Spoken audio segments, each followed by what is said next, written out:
sempurnanya mengunjungi orang sakit, kesempurnaan mengunjungi orang sakit, ayyada'a ahadukum yadah, hendaknya salah satu di antara kalian itu meletakkan yadahu, tangannya, ala jabahati, di keningnya.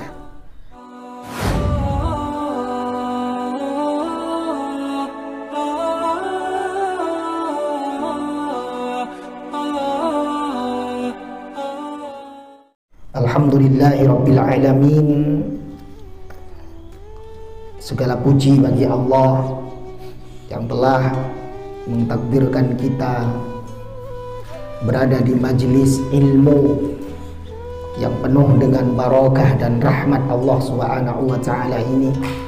Mudah-mudahan Allah terus menganugerahkan kesehatan untuk kita, menganugerahkan kesempatan untuk kita, dan mudah-mudahan Allah memberikan pemahaman tentang ilmu-ilmunya, serta Allah berikan taufik, Allah berikan pertolongan, kekuatan untuk kita bisa mengamalkan ilmu-ilmu kita.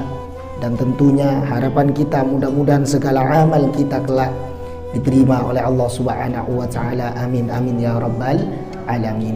Salawat beriring salam mudah-mudahan senantiasa Allah limpahkan kepada baginda Nabi Muhammad sallallahu alaihi wasallam. Mudah-mudahan kita yang lemah ini, kita yang sedikit amalnya nih, mudah-mudahan kelak diakui sebagai umat Muhammad sallallahu alaihi wasallam. Mudah-mudahan kelak kita mendapatkan syafaah dari beliau baginda Nabi Muhammad sallallahu alaihi wasallam. Ibunda-ibunda yang dimuliakan Allah Subhanahu wa taala, kita akan melanjutkan kajian kita masih berkaitan dengan masalah sakit. Namun di sini hadis-hadis yang akan dibahas di dalam kitab Al-Adhkar An-Nawawi kali ini lebih cenderung kepada pembahasan masalah ketika mengunjungi orang sakit. Maka apa yang harus dilakukan, adab-adab yang dilakukan oleh orang-orang yang menjenguk orang yang sedang sakit. Seperti yang pernah disampaikan bahwa janganlah sekali-kali kita ketika mengunjungi orang yang sakit nih justru membuat orang yang sakit nih tambah terpuruk. Justru ketika kita berkunjung malah orang tersebut tambah banyak pikiran, karena mungkin yang kita sampaikan adalah sesuatu yang justru tidak membuat orang tersebut tenang.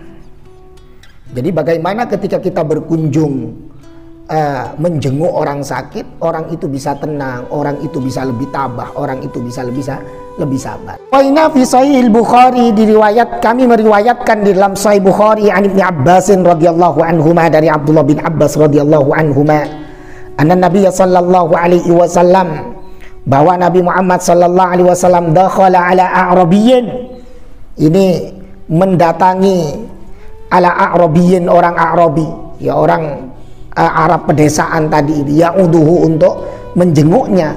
Qala wa kana Nabi sallallahu alaihi wasallam, dan Nabi Muhammad sallallahu alaihi wasallam idza dakhala ala man ya'uduhu,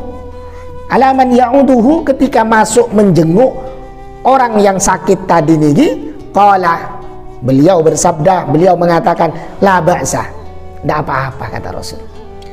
Tidak apa-apa kata Rasul. La ba'sa kata Rasul. La ba'sa kata Rasul. Tahurun insyaallah. La ba'sa. Tahurun insyaallah kata Rasul.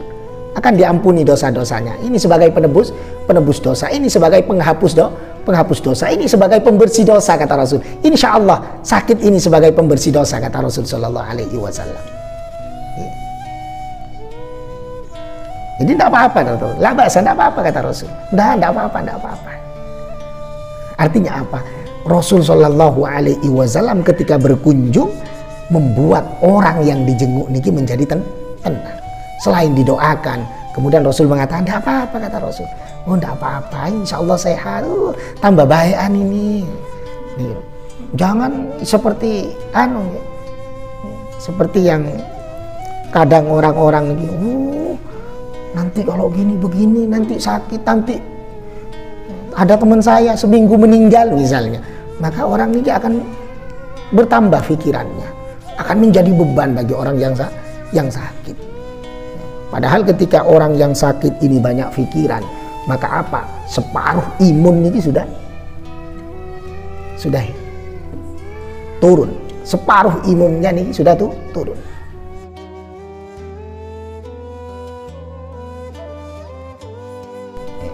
Jadi beban pikiran tadi nih, kegalauan tadi nih, karena kita menjenguk, tambah nakut-nakutin, jadi akhirnya galau, banyak pikiran. Itu nisfudda, itu sudah separuh penyakit nih, sudah separuh penyakit, tambah ngedrop dia. Makanya Rasul Sallallahu Alaihi Wasallam tadi ini la ba'sa, kata Rasul, tahurun insya Allah, tidak masalah, tidak apa-apa, kata Rasul, insya Allah jadi penebus dosa, kata beliau baginda Nabi Muhammad Sallallahu Alaihi Wasallam. Dan Nabi Sallallahu Alaihi Wasallam, bahwa sesungguhnya Nabi Muhammad Sallallahu Alaihi Wasallam dakhala ala a'rabiyyin ya'uduhu. Rasul Sallallahu Alaihi Wasallam ini mengunjungi orang A'rabi. Orang A'rabi ini orang Arab pedalaman, orang-orang desa lah nih. Kalau di sini orang desa, orang terpencil. Ya'uduhu, Rasul Sallallahu Alaihi Wasallam menjenguk A'rabi yang sedang sakit nih. Jadi menjenguk orang pedesaan yang sedang sakit. Wahuwa mahmumun, nah, orang ini sedang sakit panas, demam yang tinggi.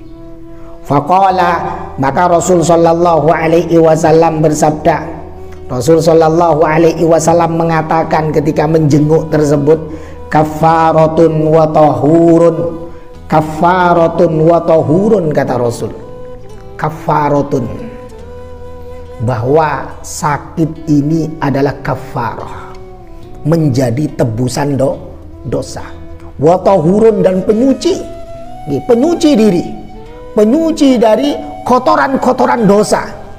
Jadi makna kafaratun wa tahurun ini ya sama, yaitu apa? Agar dimaksudkan bahwa memberikan semangat kepada orang yang sakit, bahwa jangan bersedih, kata Rasul. Istilahnya seperti itu, jangan bersedih, ya, sabar, tabah. Sebab apa? Sebab penyakit yang ada itu akan menghapuskan dosa-dosa yang telah dikerjakan. Dan sering yang sampaikan, termasuk kajian kemarin yang sampaikan bahwa kadang ada dosa yang Allah tidak mengampuninya. Baru Allah ampuni ia ketika Allah berikan ujian penyakit dan dia lulus dari ujian itu. Nah, Rasul Shallallahu Alaihi Wasallam dengan mengatakan kafaratun wa tahurun ini tadi, ini kan memberikan semangat agar orang itu tidak putus asa, agar dia itu tidak mengeluh dengan penyakitnya. Justru dengan ketika menyambangi dan mengatakan seperti yang disampaikan oleh baginda Nabi Muhammad Sallallahu Alaihi Wasallam, ini justru membuat orang yang sakit tadi ini semangat. Bahkan dia akan bersyukur kepada Allah Subhanahu Wa Taala, ya, karena dengan sakitnya ini bisa menebus dosa-dosanya. Seperti yang pernah tiang sampaikan bahwa hamal yaum wa laila, bahwa sakit panas, sakit demam sehari semalam itu kafaratus sanah, bisa menghapus dosa selama satu tahun. Kalau 2 hari demamnya, 2 tahun. Kalau 3 hari demamnya, 3 tahun. Kalau 4 hari demamnya, bahkan misalnya sakit sampai 40 hari, maka dosa-dosanya akan diampuni selama 40 tahun. Mungkin kita banyak dosa selama 40 tahun hidup ini. Maka apa? Pada hakikatnya ketika kita sadar sakit ini ternyata membawa keberkahan untuk kita semua.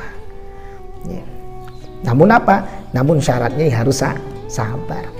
Karena sakit ini bagian daripada ujian dari Allah Subhanahu Wa Taala untuk melihat sejauh mana kita tabah, sejauh mana kita sabar, sejauh mana kita tidak mengeluh. Makanya kata Rasul sallallahu alaihi wasallam, anna 'idhamal jaza ma'idhamal bala. Sesungguhnya besarnya pahala yang Allah berikan, ma'idhamal bala, ini sebanding dengan besarnya ujian yang Allah berikan. Semakin besar ujian dari Allah, maka semakin besar pahala yang akan didapatkan oleh orang tersebut. Innallaha idza ahabba qauman, sesungguhnya Allah ketika mencintai suatu kaum, sesungguhnya Allah ketika mencintai seseorang, ibtalahum, maka Allah akan memberikan ujian kepadanya. Allah akan memberikan ujian kepadanya. Apakah dia kuat dengan ujian itu? Apakah dia bisa lulus dari ujian itu? In radhiya falahur ridha, apabila orang itu ridho, orang itu ikhlas, orang itu tabah, maka apa? Falahur ridha, maka dia akan mendapatkan ridho Allah Subhanahu wa taala. Sebaliknya, wa in sakhita, apabila orang tersebut justru tidak suka dengan ujian itu, tidak sabar dengan ujian itu, jengkel dengan ujian itu, banyak mengeluh dengan ujian yang Allah berikan, falahus sukhtu, maka dia akan mendapatkan murka dari Allah Subhanahu wa ta'ala. Dan sakit ini adalah bagian daripada ujian yang Allah berikan.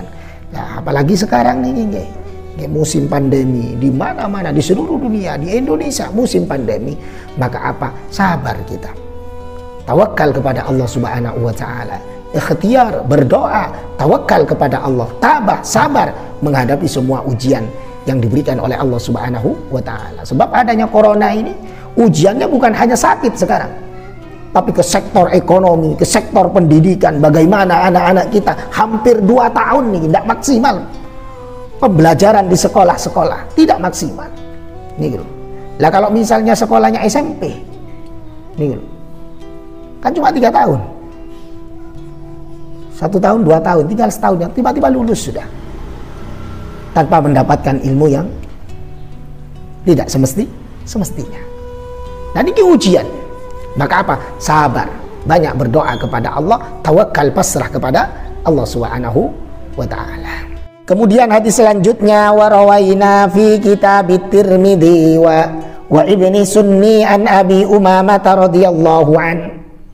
Kami meriwayatkan di dalam kitab Tirmidzi wa Ibnu Sunni, diceritakan dari Abi Umamah radhiyallahu an, qala, Abi Umamah berkata, qala Rasulullah sallallahu alaihi wasallam, Rasulullah sallallahu alaihi wasallam bersabda, tamamu iyadil marid, kata Rasul, sempurnanya mengunjungi orang sakit, kesempurnaan mengunjungi orang sakit, ayyadu'ah ahadukum yadah,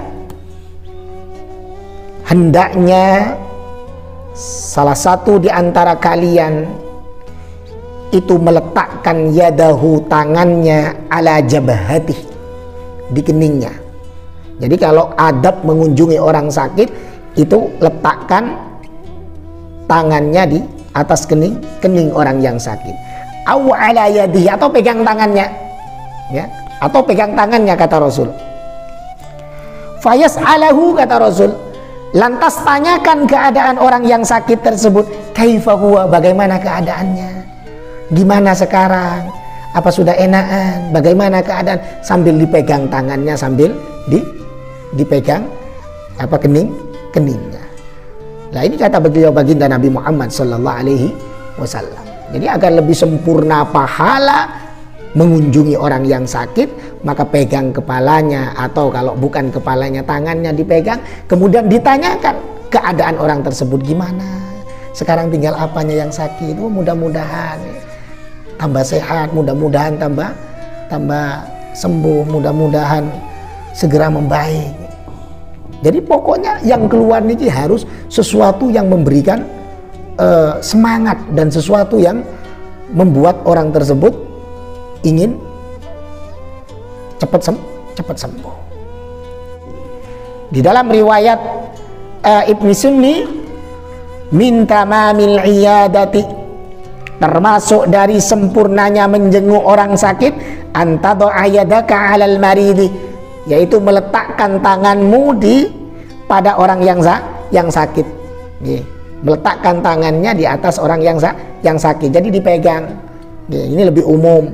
Tapi kalau tadi niki dipegang keningnya, dipegang tangannya, ya intinya dipegang apanya nih, lututnya misalnya, perutnya sakit dipegang perutnya. Tapi ya harus ittihadul jinsi, itu harus ya, kalau ibu-ibu ya pegang ibu-ibu, nanti yang sakit bapak-bapak dipegang tangannya, ini diremes-remes, jangan ya. Atau sebaliknya ya, yang sakit ibu-ibu yang nunggu bapak-bapak dipegangnya, jangan, nggak boleh, haram gitu. Jadi ketika itu satu jenis ya. Jadi perempuan ataupun laki-laki. Fatakulu, kemudian engkau mengatakan ya, fatakulu kemudian engkau bertanya, kaifa asbahta, kaifa asbahta. Misalnya pagi, kaifa asbahta, bagaimana keadaanmu pagi ini. Misalnya jenguknya sore, au kaifa amsaita, bagaimana keadaanmu sore ini. Atau malam, bagaimana keadaanmu malam ini. Atau jenguknya siang, bagaimana keadaanmu siang ini, bagaimana keadaanmu sekarang. Mungkin. Jadi artinya apa? Orang yang sakit itu merasa, ketika kita menanyakan bagaimana keadaanmu, orang yang sakit akan merasa dia diperhatikan.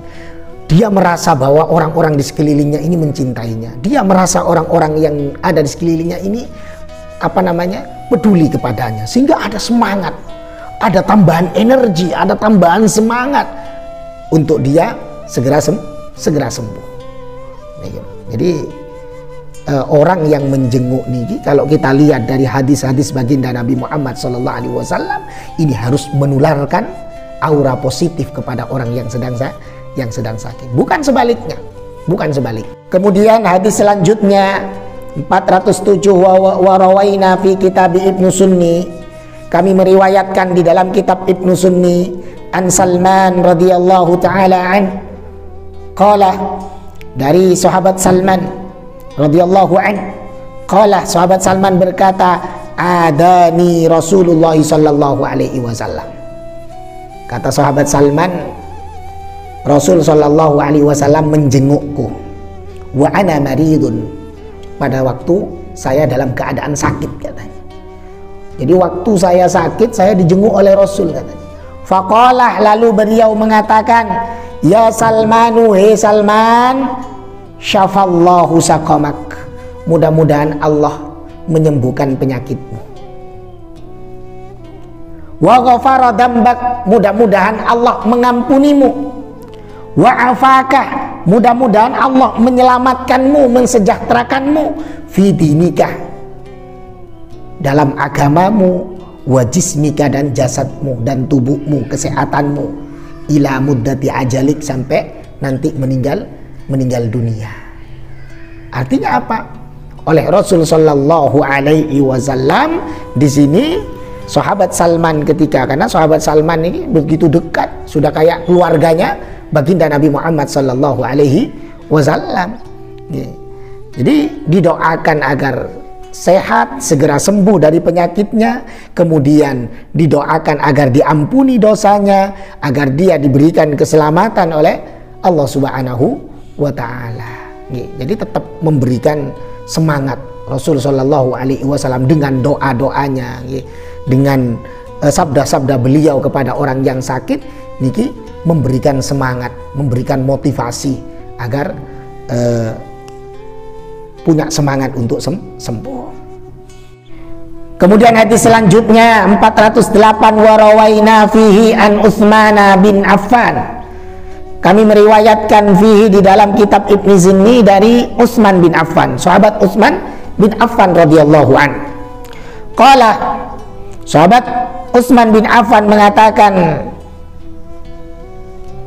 maradtu, saya sakit, kata Utsman bin Affan, ketika saya sakit, fakana Rasulullah sallallahu alaihi wasallam yu'awwiduni, maka Rasul sallallahu alaihi wasallam ini memintakan perlindungan untukku, berta'awud untukku. Fa'awwadani yauman, maka Rasul fa'awwadani yauman, maka Rasul sallallahu alaihi wasallam memintakan perlindungan untukku di hari itu, pada suatu hari. Faqala, maka Rasul sallallahu alaihi wasallam membaca Bismillahirrahmanirrahim, u'idzuka billah. Bismillahirrahmanirrahim, bismillah dengan menyebut nama Allah Ar-Rahman, yang maha pengasih, Ar-Rahim lagi maha penyayang. U'idzuka, aku memohon perlindungan untukmu, billahi kepada Allah subhanahu wa ta'ala. Al-Ahadi, ad-dat yang maha tunggal, yang maha esa. As-Samadi, ad-dat yang kepadanya lah segala sesuatu bergantung. Alladzi lam yalid, ad-dat yang tidak beranak, walam yulad, dan tidak diperanakkan. Walam yakul lahu kufuwan ahad, dan tidak ada yang menyamai, yang menyekutui, yang memadani. Min syarri ma tajidu, dari kejahatan, keburukan sesuatu, tajidu yang engkau rasakan, kata Rasul sallallahu alaihi wasallam. Jadi ketika ada orang yang sakit, khususnya Salman tadi nih, sahabat Salman tadi nih, Rasul sallallahu alaihi wasallam memintakan perlindungan kepada Allah untuk orang yang sakit. Ya, misalnya kita mengunjungi orang sakit, ya kita baca nih, baca seperti apa yang dibaca oleh baginda Nabi Muhammad sallallahu alaihi wasallam. Bismillahirrahmanirrahim, u'idzuka billahil ahadis samadi alladzi lam yalid walam yulad walam yakul lahu kufuwan ahad min syarri ma tajidu. Min syarri ma tajidu. Falamma istaqalla Rasulullah sallallahu alaihi wasallam qa'ima qala ya Utsman ta'awwad biha fama ta'awwadtum bimithliha. Jadi ketika Rasul sudah mau pulang, beranjak, sudah berdiri, Rasul kembali bersabda, ya Utsman, wahai Utsman, ya, wahai Utsman, ya, sahabat Utsman, bukan Salman, ya, sahabat Utsman, ya, ta'awud biha, bacalah ta'awud dengan ta'awud itu. Jadi diperintahkan untuk membaca ta'awud. Fama ta'awwadtum bimithliha, engkau sebelumnya kan belum pernah berta'awud seperti itu. Jadi kalau kita misalnya berta'awud, ya, Bismillahirrahmanirrahim, a'udzu billahil ahadis samadi alladzi lam yalid walam yulad walam yakul lahu kufuwan ahad min syarri ma ajidu. Min syarri ma ajidu. Ini kalau kita sendiri. Tapi kalau kita untuk orang lain tadi nih, u'iduka billahil ahadis samadi alladzi lam yalid walam yulad walam yakul lahu kufuwan ahad min syarri ma tajidu. Nah, kalau untuk kita a'udzu billahi, a'udzu billah, tajidu diganti dengan ajidu, yang aku rasakan. Kalau tajidu yang engkau rasakan. Jadi dirubah sedikit aja. Jadi sekali lagi, apa yang dicontohkan oleh baginda Nabi Muhammad sallallahu alaihi wasallam, apa yang telah dilakukan oleh Rasul sallallahu alaihi wasallam, apa yang telah disabdakan oleh beliau baginda Nabi Muhammad sallallahu alaihi wasallam, ini menjadi sunnah bagi kita semua, menjadi teladan bagi kita semua, sehingga kita semua sebagai umatnya niki wajib sunnah untuk mengerjakan apa-apa yang sudah dikerjakan oleh baginda Nabi Muhammad sallallahu alaihi wasallam. Lebih-lebih masalah sakit, ini memang hakul muslim alal muslim, haknya orang muslim terhadap muslim yang lain. Salah satunya ini adalah, atau kewajiban muslim yang satu atas muslim yang lain, salah satunya adalah iyadatul marid, yaitu mengunjungi orang yang sakit. Lebih-lebih tetangga, lebih-lebih sahabat, lebih-lebih teman, lebih-lebih orang yang kita kenal. Ini merupakan hak sesama muslim, hak dan kewajiban. Ya, hak bagi orang yang sakit untuk dikunjungi, kewajiban bagi orang yang sehat untuk mengunjungi orang yang sedang sakit. Ya, mudah-mudahan kita semua tetap diberikan kesehatan oleh Allah Subhanahu wa taala, ya, sehingga kita juga dijauhkan dari berbagai macam penyakit yang membahayakan kita. Kalau toh kita diberikan penyakit oleh Allah, mudah-mudahan kita diberikan ketabahan oleh Allah, kesabaran oleh Allah Subhanahu wa taala, dan segera disembuhkan oleh Allah Subhanahu wa taala. Ketika memang tidak disembuhkan oleh Allah, mudah-mudahan menjadi fida, menjadi tebusan, kafarah, tuhur bagi dosa-dosa kita. Dan mudah-mudahan kita terus diberikan kesehatan oleh Allah sehingga bisa hadir di majelis-majelis ilmu, ya, sehingga kita bisa mengambil manfaat dari ilmu-ilmu yang kita pelajari. Ya. Nah, mungkin untuk materi kita cukupkan sampai di sini. Mudah-mudahan barokah manfaat fid dunya wal akhirah. Assalamualaikum warahmatullahi wabarakatuh.